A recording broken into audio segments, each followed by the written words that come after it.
Hey, if you like this content, hit that subscribe button and join us.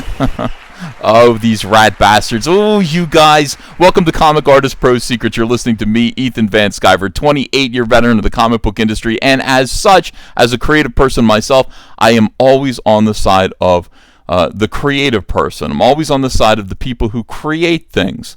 The people who, unfortunately, to pay the bills, have to sign over their brain children to big corporations, these leeches, these parasites who then exploit these creations for billions of dollars in some cases, leaving the creative people without a pot to pee in, as the saying goes. Now, I believe that some of these contracts that were signed by these creative people, especially way back when, 50, 60 years ago, I believe that these contracts should be reviewed and possibly undone. And work-for-hire agreements should have a statute of limitations. That's my personal opinion, and others agree as well. These relatives of these creative people are pushing forward, spurred on by the success of the Bill Finger family and the Siegels and the Schusters, using the new Copyright Act laws to see if they can get a little bit of something for the hard work of their families. And I am 100% in the corner of these people. However, Disney and Marvel, of course, massive. Disney is a massive corporation that has the most evil lawyers on the face of the planet. This is going to be a tough fight, but it's a fight that's worth fighting, and we have to actually get behind these people and support them. Before we talk about this, I want to bring up Cyberfrog. That's my creation. I am a creative person as well. Cyberfrog action figures. We're crowdfunding these over on Indiegogo. Cyberfrog Blood Honey was an enormous success. Cyberfrog Wrecked Planet, the sequel, is on its way. In the meantime, we have crowdfunded these amazing action figures. Look, I mean, we don't have to wait for Hasbro. We don't have to wait for, like I said, any of these big corporations to exploit our creations. We can actually use crowdfunding and the internet to market and crowdfund our own ideas and therefore keep them. And that's what I've done. I'm hoping you'll support them. The link is in the description. Get a Cyberfrog action figure, get a Heather Swain action figure, and get ready for Wrecked Planet. The link is in the description below, and I promise you, high quality, as good as the best action figures that are out there right now. We're working really, really hard on these. Look at this. We've raised over $500,000 so far. So Marvel and Disney are fighting back against the copyright termination lawsuits that we discussed in the last video. And look at this. Yeah, Disney. Here's Captain America with the Avengers. They're all his lawyers. That's great. That's fantastic. What a great analogy. Let's see. Oh, this is from piratesandprincesses.net, a good website about Disney. Occasionally they put in some subversive articles about Disney's perfidy, which I appreciate.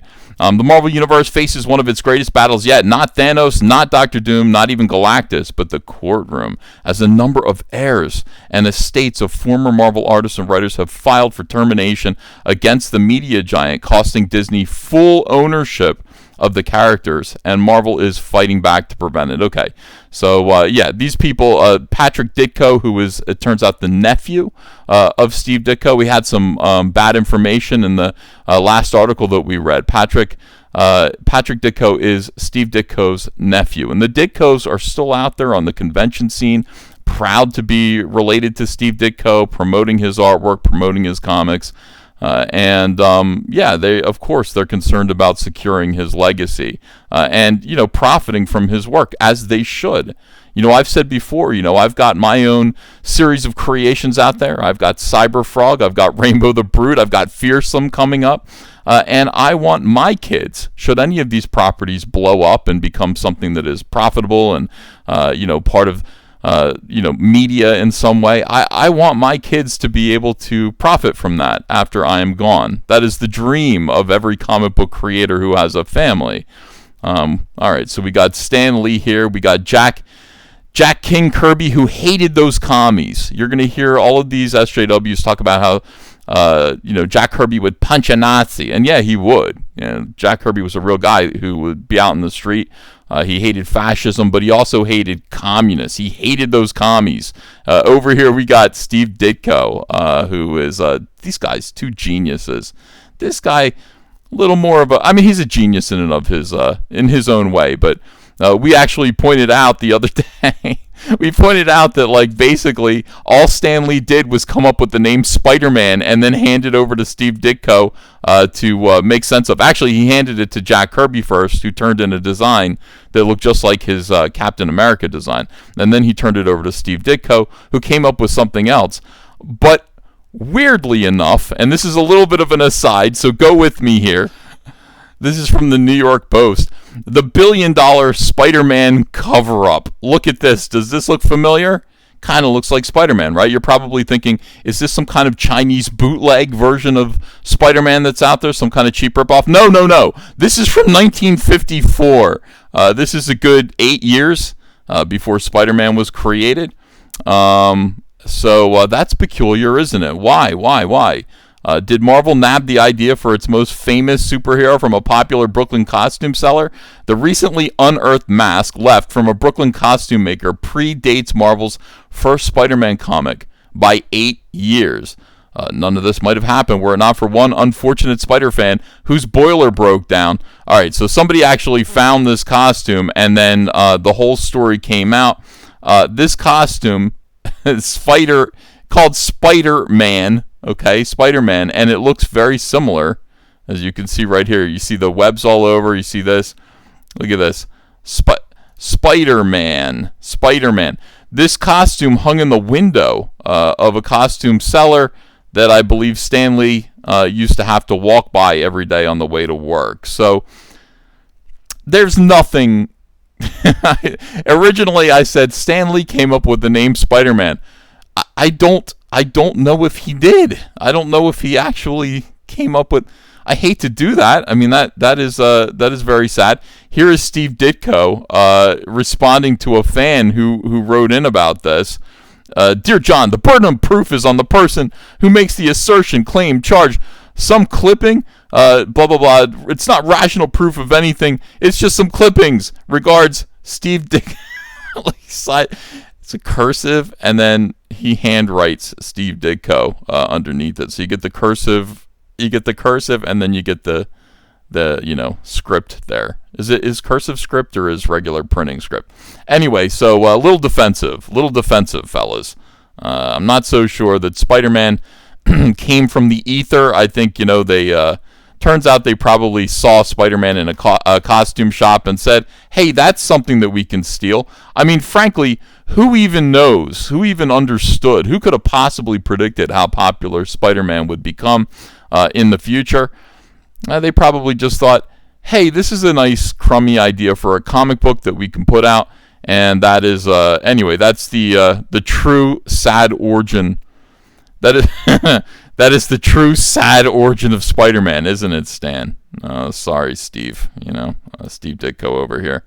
All right. So let's. That's neither here nor there. That could be a conspiracy theory. Who knows? Just the fact that that Steve Ditko shrieked when confronted doesn't mean anything. He could have just been having a bad day.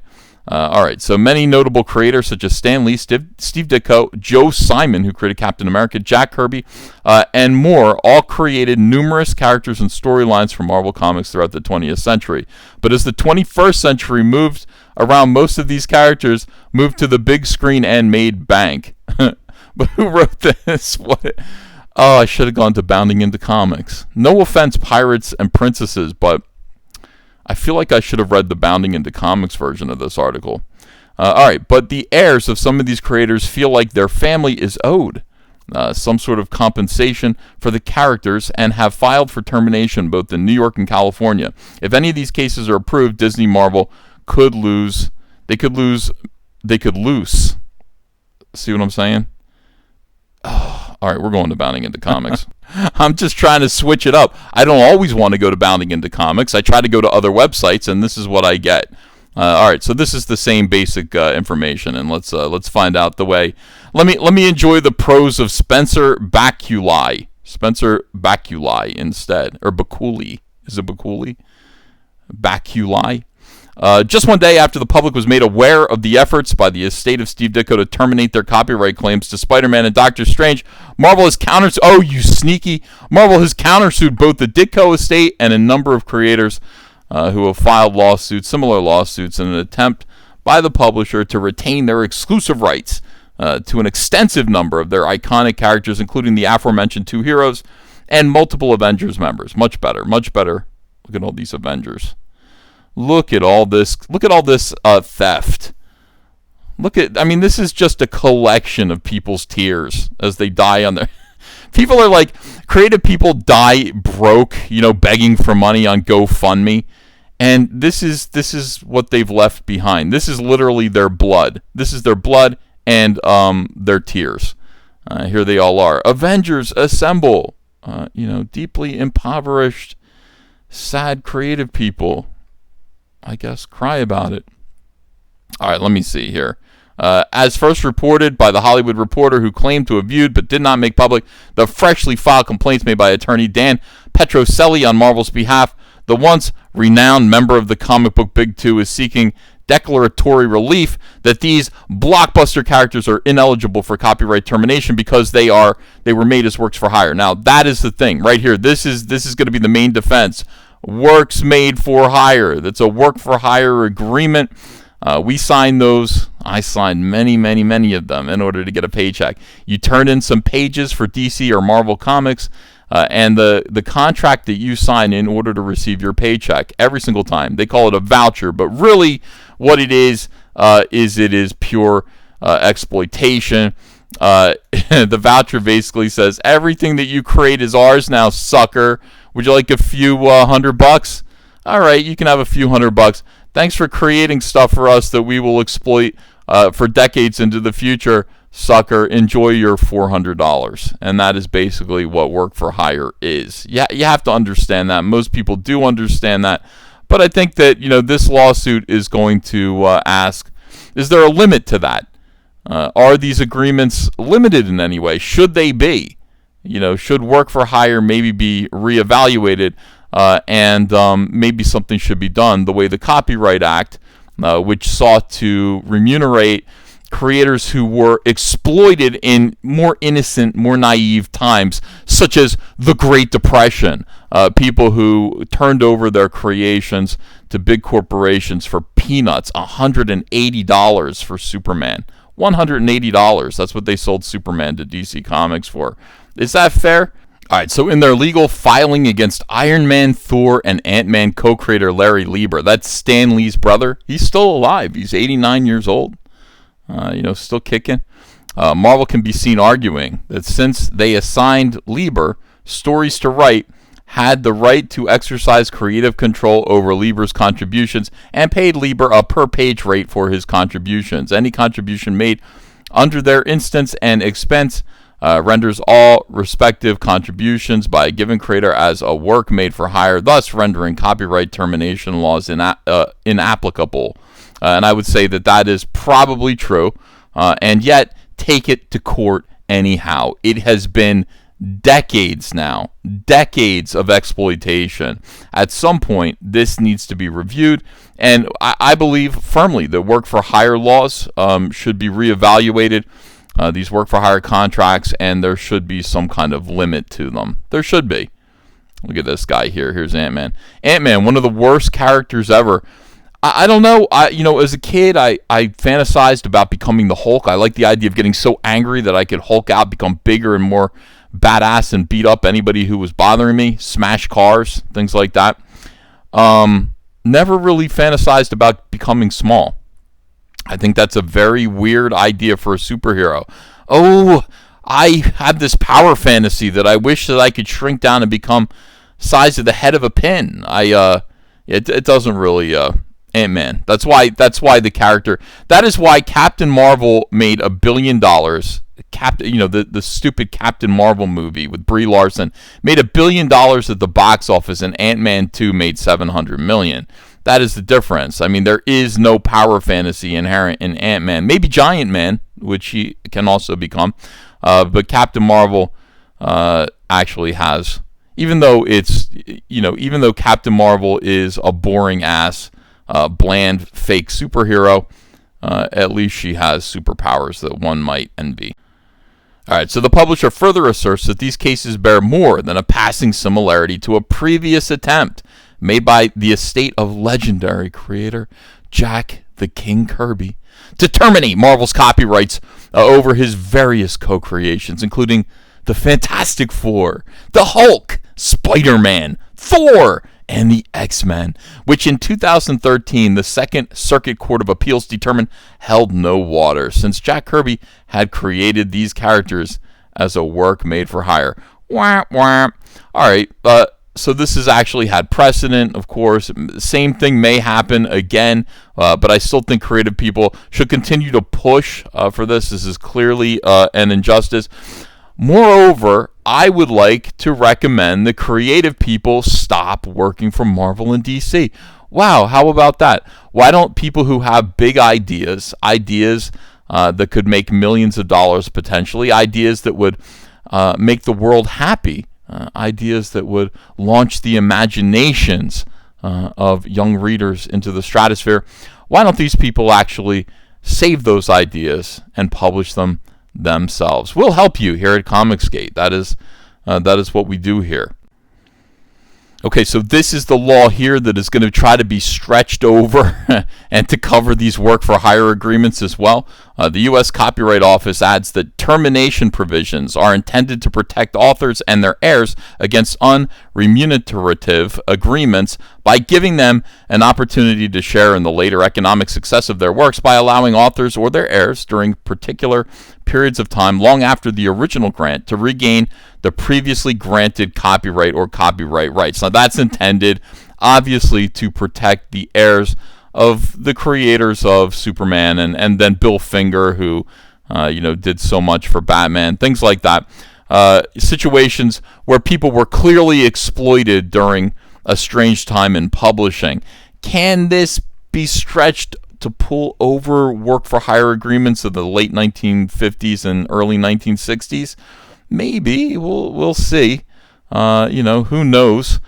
These are the people who are actually involved in the case right now. Lawrence D. Lieber, that's Larry Lieber, Stan Lee's brother. Patrick S. Ditko, he says it's the nephew of Spider-Man and Doctor Strange co-creator Steve Ditko. Michelle Hart Rico and Buzz Donato Rico III, the family of Black Widow co-creator Don Rico. Nancy Solo and Eric Colin, the family of Falcon co-creator Gene Colan. And Keith A. Detweiler, the current executor of the estate of Don Heck, who created Iron Man, Black Widow, Hawkeye, and Wonder Man. So we've got this is by the way, Wonder Man here. This is why just as an aside, Marvel did this Wonder Man, and you go, wait a second, Wonder Man. Yeah, they did this because DC didn't bother to. You wonder why characters like Spider-Woman and She-Hulk exist. And that is so that DC Comics didn't turn around and do the very same thing. Oh, you've got the word Hulk? Well, we're going to do a female version of the Hulk. We're going to do a female prefixed version of Spider-Person. And that would be perfectly legal, copyright effery. And so, DC probably should have done that. DC probably should have done Wonder Man. They did Supergirl. They did Superwoman. They did Superboy. They did Batgirl, Batwoman. They never got around to doing a male version of Wonder Man. I guess they just didn't have the stomach for this effrontery here, this silliness. All right, so in any case, if unsuccessful in their efforts to define the contributions of the above creators as works for hire, Marvel would inevitably be forced to share some of the profits derived from said characters with their respective creators if they wish to continue using most of their first-string lineup of heroes. I'm sure they do wish.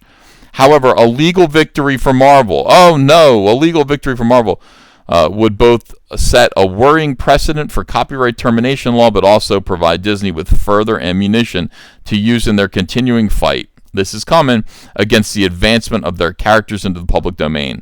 Eventually, all copyrights expire, and characters, creations, works of fiction fall into the public domain to be exploited by everybody like you and me.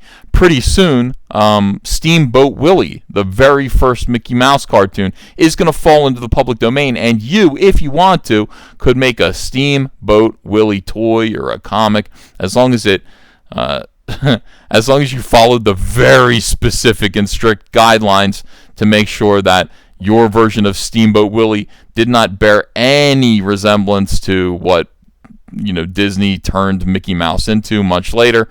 Same thing is going to happen to Action Comics #1, Detective Comics 27. All of these books are going to fall into the public domain fairly soon, which will make Superman and Batman technically able to be exploited by you and me. However, Marvel and DC and their respective corporations have lawyers looking for ways, looking for loopholes to prevent their characters from arriving at that fate. All right, so anyway, let me know what you think about this in the comments below. Where did I go wrong? Where did I go right? I read all of your comments. I love you guys. I love hearing what you guys have to say back. Please do subscribe to the channel. Ring the bell for notifications. And, and back the Cyberfrog action figure campaign. Appreciate you guys very much, and I will see you again soon with another video.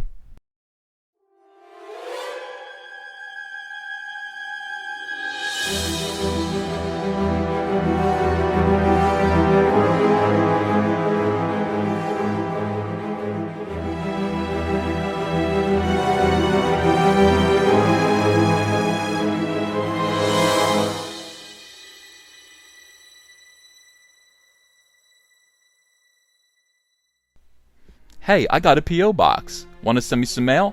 Send it to Ethan Van Sciver, P.O. Box 607, Marlton, New Jersey 08053. And I'll probably open it up on a live stream. Thanks very much, everyone.